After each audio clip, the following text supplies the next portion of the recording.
Sei que o seu coração dói, sei que o mundo lhe destrói, não se entregue assim, irmão, vale a pena viver, nova vida viver, vem, deixe tudo para trás, sim. Nova vida você vai ganhar se a Jesus se entregar. Vale a pena tentar, vem experimentar o amor de Deus em mim. Está também em você. Está vivo em nós, tem um nome, é Jesus, a verdade, o caminho e a luz. Ele veio nos dar a paz, seu amor é demais. Está vivo em nós, tem um nome, é Jesus, a verdade, o caminho e a luz. A verdade, o caminho e a luz. Fred Pacheco no Pod Life.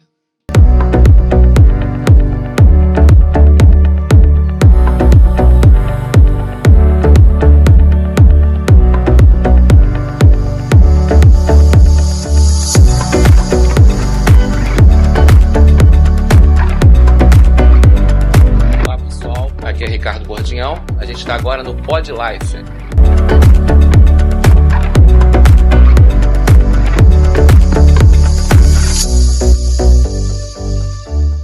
Olá, Fred, é um grande prazer recebê-lo aqui no Pod Life. Como eu lhe falei, eu, há muito tempo atrás, estive atuando aí com seu irmão, o Márcio Pacheco. Vocês são bem parecidos, né? A torcida do Flamengo também acha. E assim, é muito bacana, ter você aqui para falar um pouquinho da sua história, um pouquinho das suas pautas.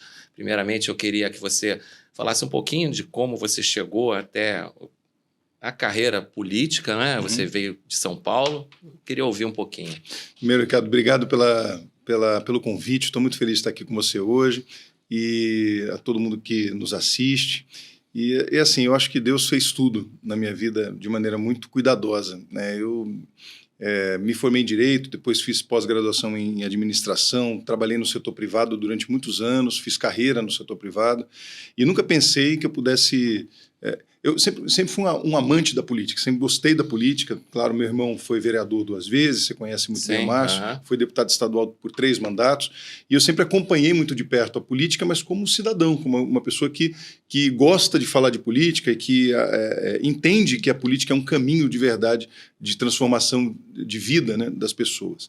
Mas eu, apesar de ter tido uma tentativa em São Paulo em 2012, eu cheguei a ser candidato a vereador lá, por também um convite de um outro amigo, que na época foi candidato a prefeito lá, que é o Gabriel Chalita, me convidou, então eu tive uma incursão que eu fui candidato, mas não fui eleito. Sim. E eu sempre olhava a política, como eu disse, como esse senso real, né, de transformação. E tinha aquela vida, né, do setor privado, cuidando da família, cuidando das coisas, e a minha missão, que é o que eu penso e que eu falo de verdade, que eu sinto que está dentro da minha essência, é a minha missão de evangelizar através da canção. Então, isso com a Banda Dom, eu sou vocalista da Banda Dom, e está aqui o Augusto, que está comigo aqui, é um dos meus parceiros da banda, também o Felipe, um abraço para eles. E na banda, através das canções, eu sempre vi materializado aquilo que Deus fazia na minha vida e na vida das pessoas que estavam próximas a mim. Então, canções como essa, Se o Amor é Demais, por exemplo, que é uma canção que foi consagrada pela banda, também com o Padre Zeca, Banda Bom Pastor, Padre Fábio de Mello, pessoas que gravaram, é uma música que eu compus junto com o Márcio, e que falava dessa realidade. Na época nós éramos jovens, dessa ideia do jovem viver dentro de um mundo que apresenta situações aparentemente boas, mas que são efêmeras, e que, na verdade, a gente precisa entender que o Cristo que vive em nós é aquilo que é, de verdade, a real felicidade, né? Então, o amor de Deus em mim está também em você, está vivo em nós, né? Quer dizer, um amor que é real, concreto, vivo, na nossa vida, não distante, mas sim nessa realidade humana. Então, e essa canção, assim como tantas outras, elas faziam um reflexo real de vida, né, daquilo que a gente vivia. Nós éramos esses jovens também que tínhamos nossas dificuldades, dúvidas, fraquezas, né? Então a canção nasce assim. E aí a vinda para a política, ela nasce já num outro momento de vida. Eu já com quase 50 anos, eu tenho 50, então eu fui eleito em 2022, no meu primeiro mandato, através de um convite do governador Cláudio Castro, na época era ainda vice, porque meu irmão Márcio estava indo para uma outra missão, participando de um caminho para o Tribunal de Contas do Estado. Hoje ele é conselheiro do Tribunal de Contas, e a gente via que tinha um espaço ali para acontecer, e o Cláudio e o Márcio me convidam. Você não quer vir para ser candidato, para continuar o legado, mas também trazer a tua visão, que é do setor privado, para ajudar também nesse ambiente. Acho que isso também modifica um pouco a maneira de fazer. Acho que isso podia ser uma questão importante. E eu aceitei o desafio. Foi uma questão, foi uma campanha difícil, atribulada, mas acabou dando certo e eu fui eleito. O que, para mim, eu considero mais um desafio de trabalho, efetivamente. Parecia que eu estava mudando de empresa, né? Saindo de uma empresa e indo para outra. E comecei a me apaixonar por essa questão toda da política, entendendo que a política era um braço missionário também. Sim, com certeza. Trazendo a minha experiência, como eu disse, do setor privado e da minha formação para o legislativo, né? Nas comissões que eu participo, etc. Então, hoje eu vejo que, de maneira real, eu acabei completando aquilo que Paulo dizia muito, né? Que está, aliás, na epístola de Tiago, né, que falava, né, a fé sem obras é morta. Eu sempre cantei o evangelho, mas hoje eu percebo o evangelho vivo também quando a gente consegue viver, ver, observar a transformação de um ato político, de uma demanda que eu consigo ajudar a realizar, uma instituição que consegue receber dinheiro do governo e de maneira séria e ser bem aplicado, uma emenda parlamentar, enfim, questões que são dentro do nosso universo político e conseguem fazer a diferença. Então, isso é a obra efetiva, missionária, que eu percebo, né? Então, eu hoje me sinto muito realizado fazendo o que eu faço, né, como deputado estadual, presidente da Comissão da Pessoa com Deficiência, que hoje tem sido, assim, uma grande pauta, talvez a maior pauta do meu mandato. Então, acho que é um pouco disso e tantas outras coisas que a gente vem fazendo. Como presidente da comissão, quais são as suas atuações, principalmente? Então, a Comissão da Pessoa com Deficiência, ela é uma comissão permanente na casa, assim como outras, como exemplo, eu participo da Comissão de Educação, da Comissão de Tributação, sou membro efetivo, eu sou vice-presidente da Comissão de Constituição e Justiça, que é a mais importante da casa, que analisa os projetos, a viabilidade, a legalidade, a juridicidade dos projetos de lei, e a Comissão da Pessoa com Deficiência, por ela, passa também todos os projetos que são relacionados e que têm matéria relacionada à pessoa com deficiência. Então, é ali que a gente analisa a viabilidade, se a forma está correta, se o mérito está correto.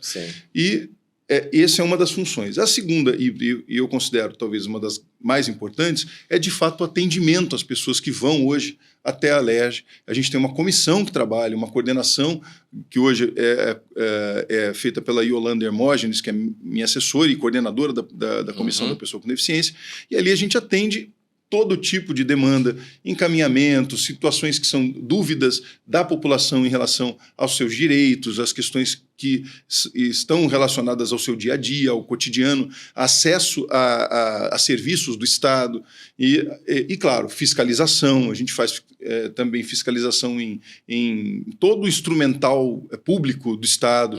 Então, a gente consegue também atuar em conjunto com outras áreas. Acho que isso tem sido uma grande força.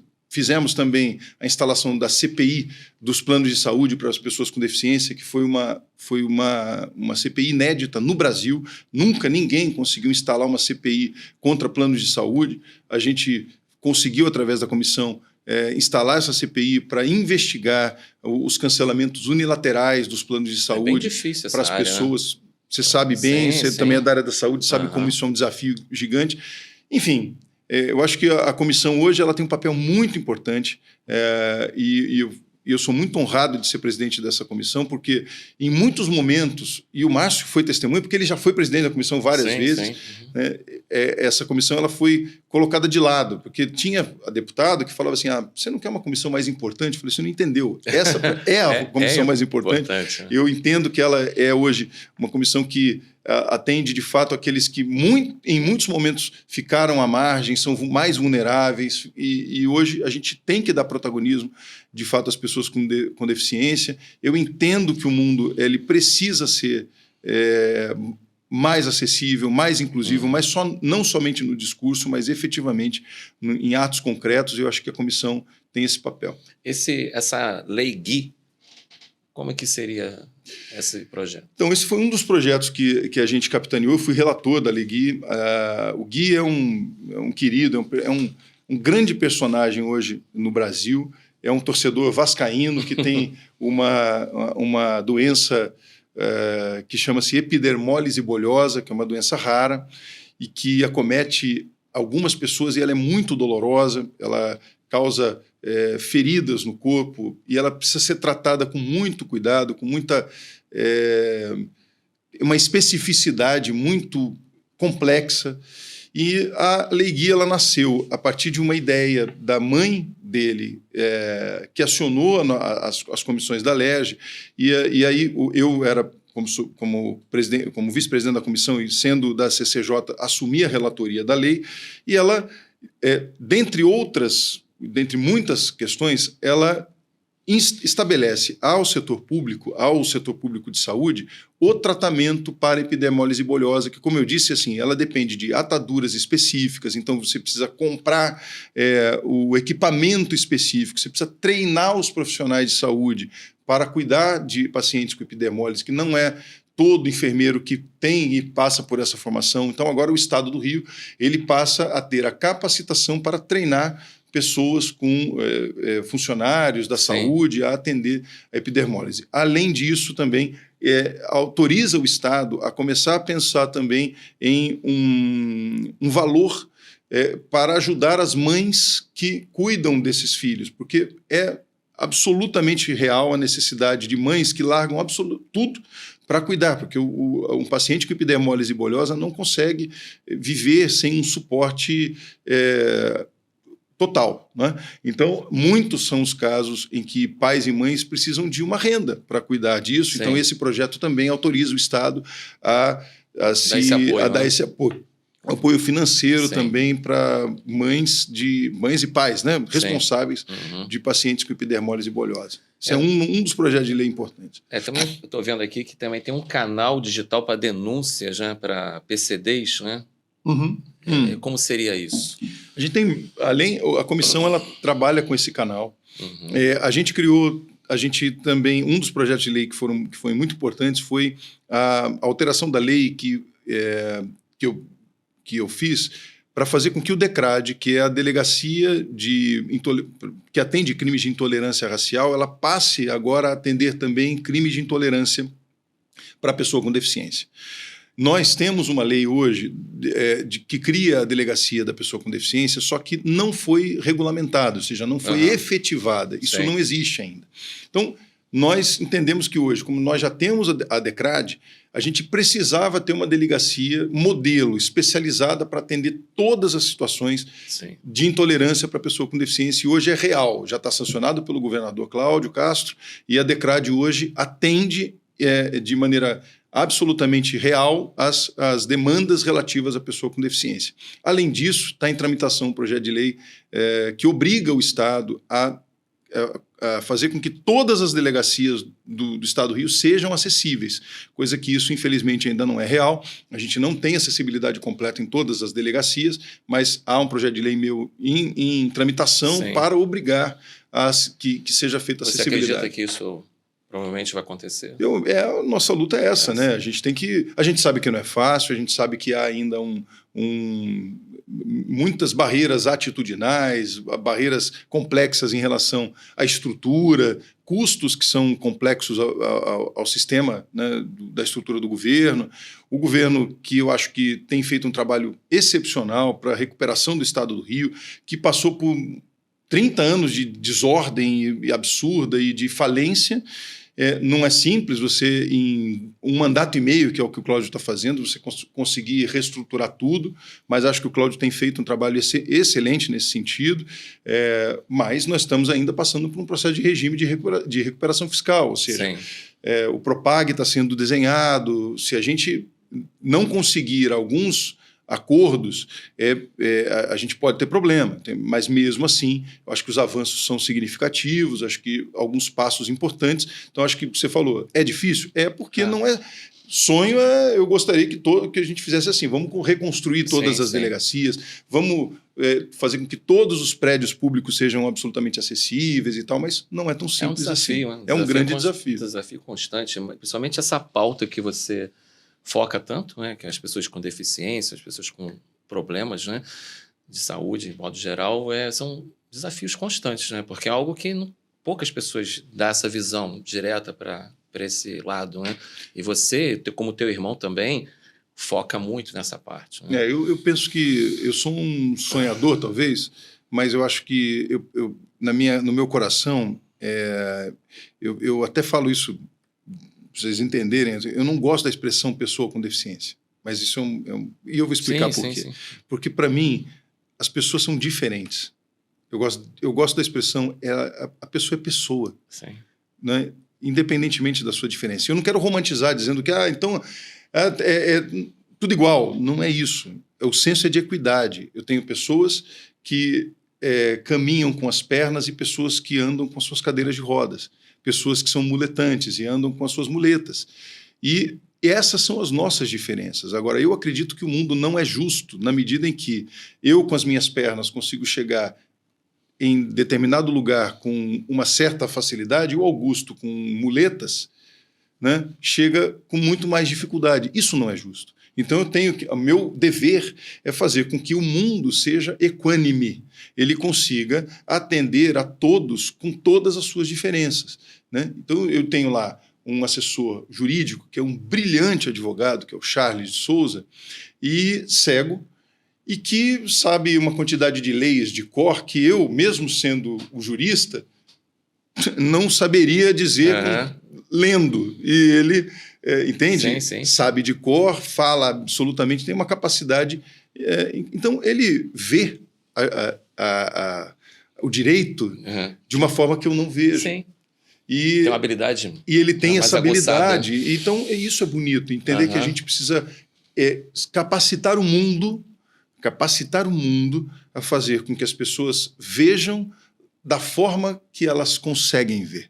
Eu com os olhos, o Charles com o coração, com as mãos, com o ouvido, porque ele precisa ver de outra forma. Sim. É interessante isso, né?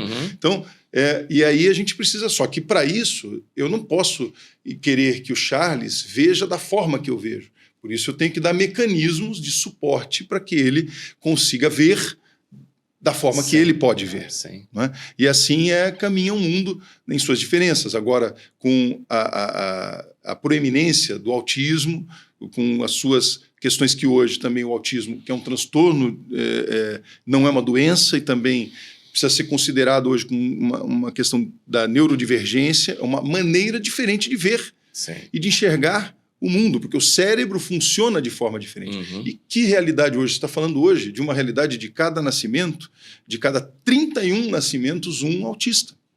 Então, se a gente não entender que o mundo ele mudou, a gente vai ficar cada vez mais apartado dele. Sim. Então, é real. Assim, hoje, a gente vai ter cada vez mais próximo de nós um sobrinho, um filho, autista. Sim. Então, não é mais assim, puxa, está longe de mim essa uma realidade, né? Agora, é alguém que é a família, do amigo. Não. Agora vai ser cada vez mais próximo. A gente tem que estar preparado para esse universo. E é um universo importante, necessário e que precisa ser inclusivo de verdade. Perfeito. E isso é muito bacana, ter essa tua visão é muito, muito interessante. E para a gente falar de uma área que não é uma área que você atua muito, mas eu acabei de saber que você também está em defesa dos profissionais farmacêuticos. Sim, né? sim. Você recebeu colegas, né? Sim. Eu sou farmacêutico também, e é uma luta constante.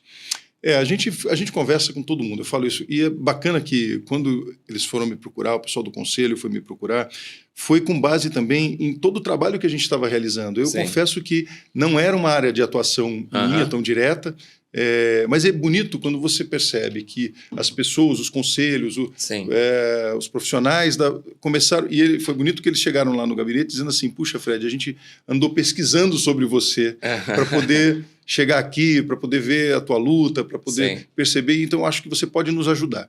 E a gente e eu falei isso para eles, e falo isso com tranquilidade, falei assim, olha, é bonito porque a gente vai caminhar junto.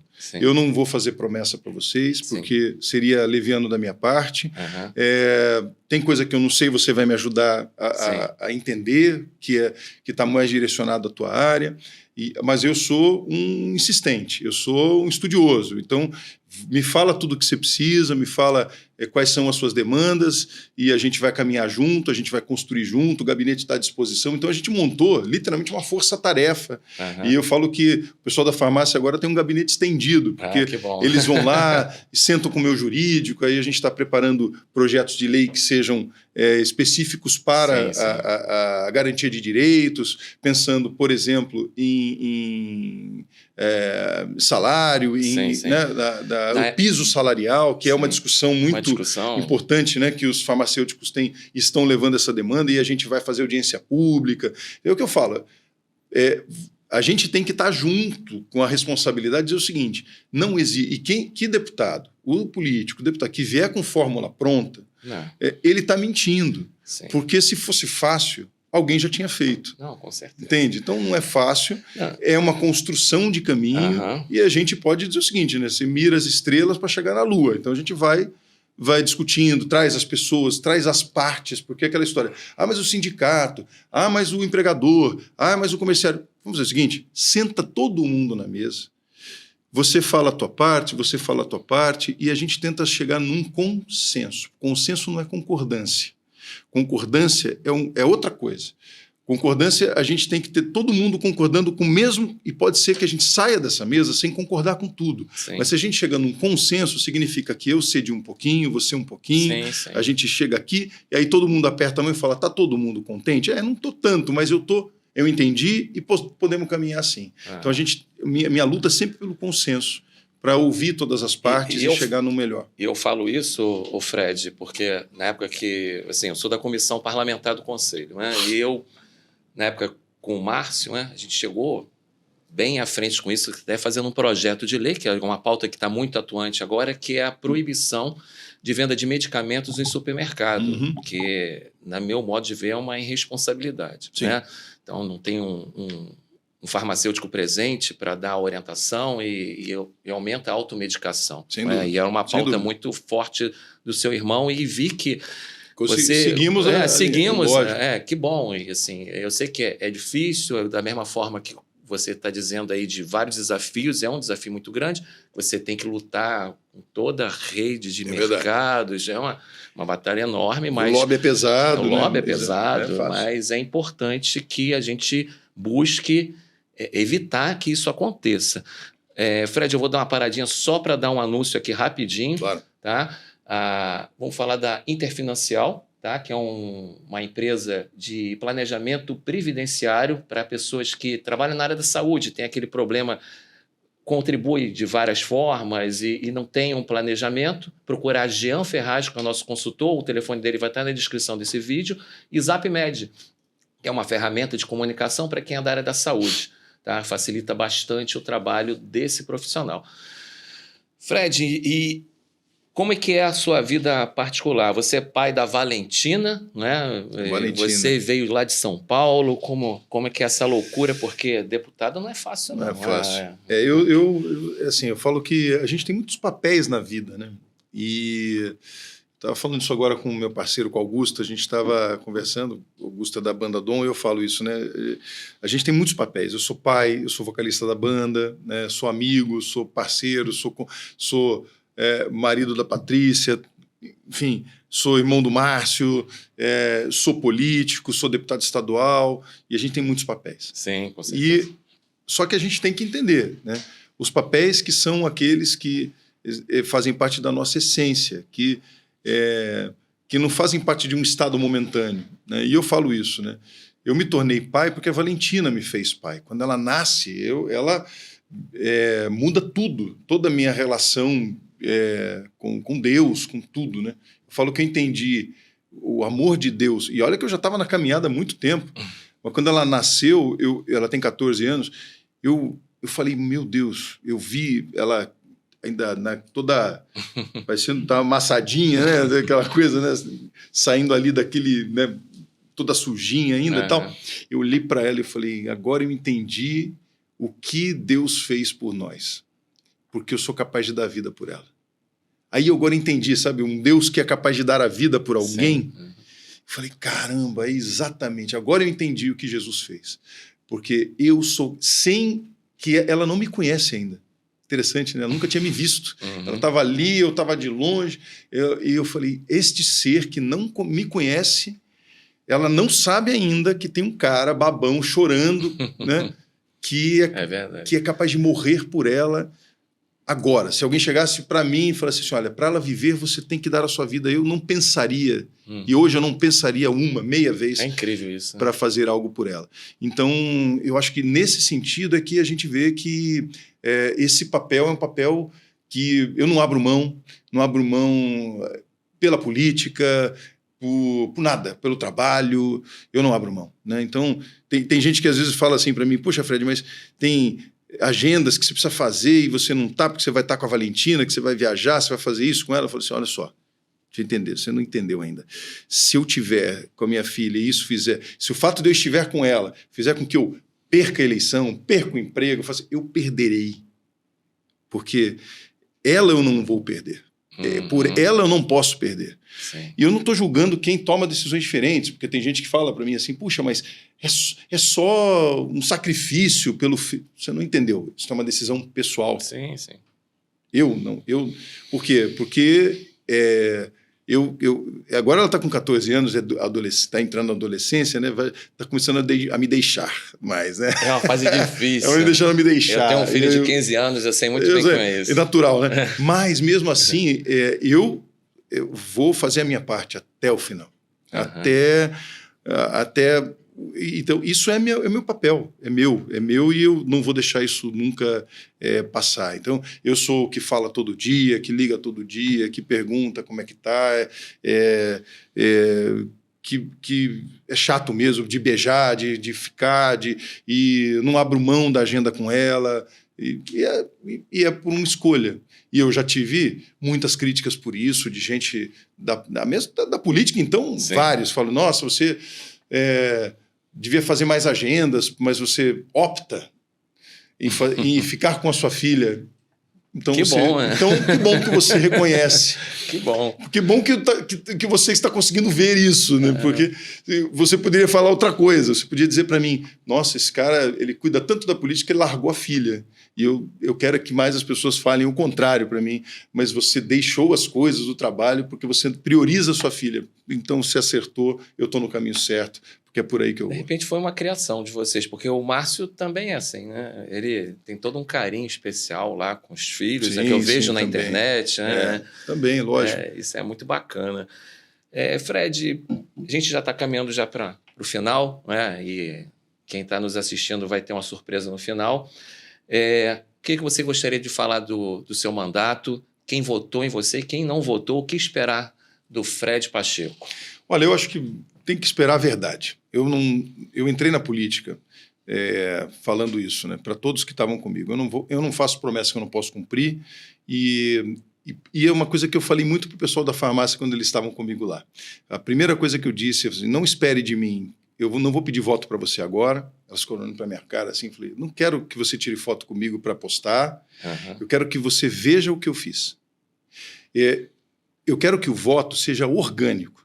Eu quero que você veja o que a gente vai fazer e, no final, alguém pergunte para você em quem você vai votar. E se você entender que eu mereço o seu voto, você vai dizer, eu quero que...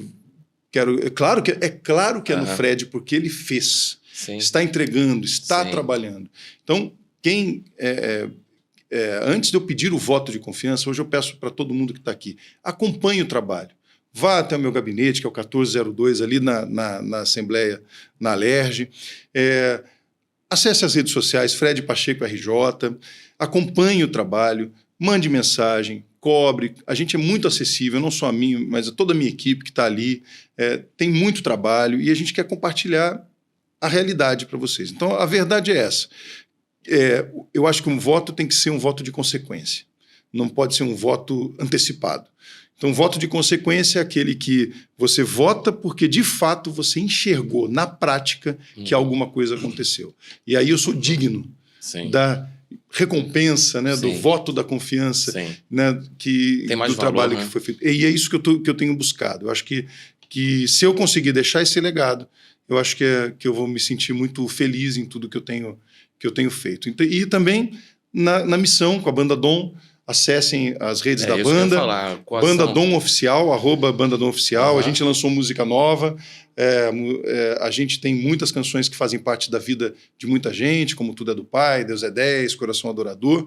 E acompanhem e rezem por nós. A oração é o que tem nos movido e tem feito com que a nossa vida seja cada vez mais... E como parlamentar? Rezem por nós. Eu não vou falar outra coisa, eu não sei isso. Rezem pela minha vida. Mas pode te procurar da mesma forma. Da mesma forma. Como parlamentar, eu continuo sendo o mesmo Fred. Tem gente que fala para mim, Fred, mas você não divide as coisas de maneira nenhuma. Eu sou uma pessoa que, como eu disse, eu tenho papéis. Eu sou evangelizador, eu sou um operador do direito, sou pai... E sou político, e sou deputado. Então, essas pessoas elas se fundem em uma só, que, na verdade, é fazer o melhor que eu posso fazer com aquilo que eu tenho. E dom é isso, né? Dom é Deo optimum maximum, para Deus o melhor. Então, eu entendo que hoje também é uma maneira de eu entregar para Deus tudo aquilo que Ele me dá a possibilidade de fazer. Perfeito, Fred. Eu vou agora pedir para você tocar uma música e a gente encerra logo em seguida. Isso aí. Tá bom? Vamos lá. Essa canção foi gravada pela Banda Dom, pelo Padre Fábio de Mello, pelo Padre Marcelo e tantos outros. Então, é a canção que mais pedem para eu cantar e que conta a minha história. Eu compus essa canção há muitos anos. Muita gente conhece também. Eu pensei que podia viver por mim mesmo. Eu pensei que as coisas do mundo não iriam me derrubar. O orgulho tomou conta do meu ser e o pecado devastou o meu viver. Fui embora, disse ao Pai, dá-me o que é meu, da minha parte que me cabe da herança. Fui pro mundo, gastei tudo, me restou só o pecado. E hoje eu sei que nada é meu, tudo é do Pai. Tudo é do Pai, toda honra e toda glória. É dele a vitória alcançada em minha vida. Tudo é do Pai, se sou fraco e pecador, bem mais forte é o meu Senhor, que me cura por amor. Tudo é do Pai, toda honra e toda glória.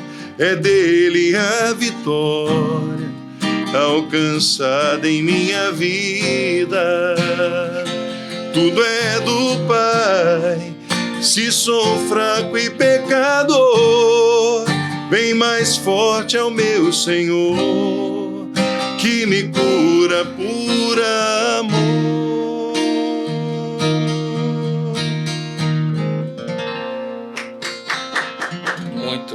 Muito bom, Fred. Você não tem ideia como essa música me representa o meu momento agora.